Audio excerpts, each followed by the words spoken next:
தீபாவளியை முன்னிட்டு நான் இன்றைக்கி 2 பெரிய வேலையை பார்த்தேன். புரட்டாசி மாதம் அப்படின்னா மழை திடீர்னு வரும், வெயில் வரும். நல்லா வெயில் அடிக்கும் போது அரிசியை வாஷ் பண்ணி காய வச்சு எடுத்துருங்க. நான் நேத்திக்கு அந்த வேலையை பார்த்தேன்.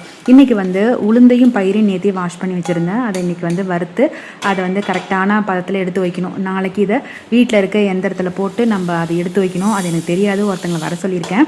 எனக்கு முறுக்குலாம் நான் பண்ணுறேன்னா அப்படிங்கிறது எனக்கே சந்தோஷமாக இருக்கும். ஏன்னா எனக்கு பிடிச்சி செய்கிற வேலையை முயற்சி பண்ணி கற்றுப்பேன். பிடிக்காத வேலையை முயற்சி செஞ்சு கற்றுக்கவே மாட்டேன். ஃபார் எக்ஸாம்பிள் பார்த்தீங்கன்னா, இந்த பயிறு உருண்டை, ரவா உருண்டை, அப்புறம் ஜாங்கிரி, லட்டு, பாதுஷா இதெல்லாம் சொல்கிறாங்கல்ல, அதெல்லாம் எனக்கு வரவே வராது. ஸ்வீட் பிடிக்கும், பட் செஞ்சு கொடுத்தா சாப்பிடுவேன். ஆனால் இதெல்லாம் வராது. பட் முறுக்குலாம் சூப்பராக பண்ணுவேன். 2 வகை முறுக்கும். இது எந்த ரேஷியோவில் பண்ணுறேன் அப்படிங்கிறத நாளைக்கு உங்கள் கூட ஷேர் பண்ணலான்னு இருக்கேன்.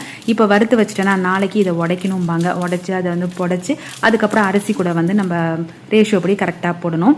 இது எப்படி பதம் பார்க்கணும் அப்படின்னா, இதை கொஞ்சமாக எடுத்து வறுக்கும் போதே எடுத்து லைட்டாக உருட்டி எடுத்திங்கன்னா, ஒரு இடிக்கல் வச்சு உருட்டினீங்கன்னா இந்த கலர் சேஞ்ச் ஆகி வரும். ரொம்ப டார்க்காக வறுக்காமல் ப்ரௌனாக போட்டு எடுத்துகிட்டு வறுத்து வச்சுட்டா ரெடி ஆகிடும். இதெல்லாம்